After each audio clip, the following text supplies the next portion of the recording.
And welcome back. The Sports Development Foundation is not in a position to make adjustments to its list of sporting entities that currently receive a monthly subvention. This according to General Manager Denzel Wilkes. As we'll hear in this report from Renardo Brown, the SDF is hoping for an injection of funds following the current budget preparation period. There are approximately 60 sporting entities currently recognized by the Sports Development Foundation. But of that amount, 40 receive a monthly subvention from the government-run body. Even more significantly, while the other 20 bodies do get support through grants, there is currently no room for them to be added to the subvention list, according to SDF General Manager Denzel Wilkes. But why? Allocation to the Sports Development Foundation has not changed significantly either.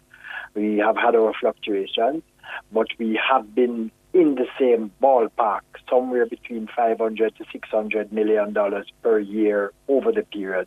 And so we have not been in a position to change that. But even if there is an increase in the allocation to the SDF, this does not guarantee any additions to the list of entities who will get monthly support. We also have to take into consideration that part of our mandate is infrastructure development. And if an increase overall comes, then we will more than likely have to split that between infrastructure allocation and allocation to the national sporting organization.